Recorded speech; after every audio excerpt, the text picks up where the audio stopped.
mentally sick, even though you've been in recovery for, maybe as long as I have, a year and 4 or 5 months? Do you feel like, you physically, you appear to people to be over the eating disorder, but sometimes, as of now, you're just dealing with the thoughts, you're just succumbing to trying to meet people's expectations because they think that you've been in recovery for a while and you don't want to disappoint, and you're you're at a point where you're feeling so triggered again, and you don't want to disappoint, like I said, and you kind of just deal. You kind of just go through the motions and you let every day pass, and you still struggle and you still fight so much. But what is there for you? I mean, how do you get out of that? How do you process and eliminate and keep going forward in recovery instead of just having one of those times where you're not dabbling in the eating disorder, like the behaviors, and you're not really moving forward in recovery. You're just in the middle, and you don't know really what to do. But why does it matter to you so much what other people think? Why does it why do you let other people's perceptions keep you from breaking free from an eating disorder, keep you from going back to a treatment center that you once were at and getting help, or finding a therapist again, or just seeking out family for support if they are supportive?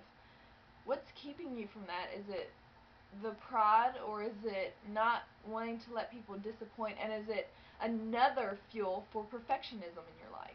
For me, I've been in that place, and sometimes I still feel like I am. It's just feeding off that perfectionism that I still have. I have perfected my own recovery, and now it's something else that I'm dabbling in. Instead of the eating disorder behaviors, I'm dabbling in, just like I was with the eating disorder behaviors, trying to be perfect with that, trying to be the perfect anorexic or the perfect bulimic. I'm trying now to be the perfect recovered anorexic or the perfect recovered bulimic, and I'm not allowing myself the time to fall. I don't want to fall, and I don't want anybody else to fall, but when we do fall, we act like people are going to know, and we act like we're going to be exposed, and we act like people are like, well, we're not strong enough, we've gone this long and all of a sudden we've broken. I mean, I feel like that a lot, especially around my family. I want to be the good example, and I want to be perfect, and people think that I'm over it. People really don't ask me about it anymore. There's no questions, and people think that they can talk about my weight or talk about, diets in front of me because they think I'm better. But it's only because I allow that. I don't tell them enough that they shouldn't say those things around me, because I am still struggling, and I'm human, and we're all human, and we've got to have that time to recover, and we need to not be so fixated on perfectionism of being the perfect recovered anorexic or bulimic. We need to just confess, even to ourselves, and stop being in denial that we're still struggling mentally, and that we shouldn't just stop once we kind of get past the eating disorder behaviors. We shouldn't just say, okay, now we're better. We should just keep going, because there's still a lot of mental stuff that we haven't dealt with yet. If you've been in recovery from an eating disorder for a year, but you've had an eating disorder for 8 years, it's going to take you 8 years or more to finally to get this stuff out. I mean, you've had something for so long. Recovery is a process. It's not just an event. It's not something that just happens once you decide it happens. It takes a lot of work, and when you feel like you have been in recovery for a while, it's just not always going to be enough, because the eating disorder is always going to come right back.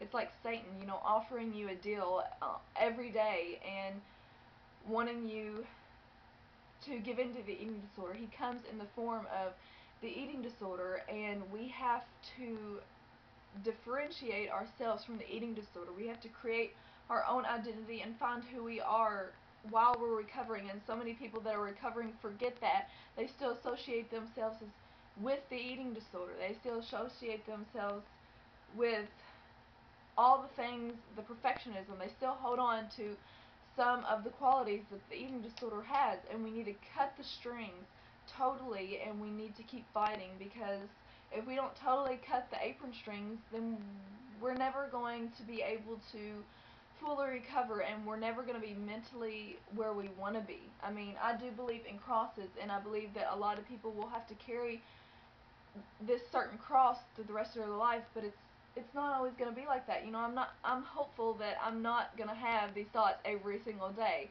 because I still do have these thoughts, in all honesty, you know, and I don't act out on the eating disorder behaviors, but I still have the thoughts, and I still feel like I have to be, you know, sort of designed how people think that I am now. You know, I still have to feel like I have to be perfect.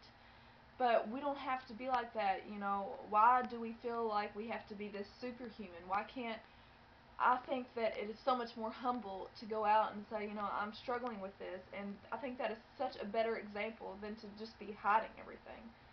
So, my position on this is to, you know, not be afraid, and if you need the help, get the help. Don't don't sit there and suffer in the mental aspect just because you're physically better and just because people think you are. Don't let what other people dictate your future. It causes for relapses, and you need to keep fighting and staying strong and keeping positive things in your life and throwing out everything that's negative. So that's about it for this video.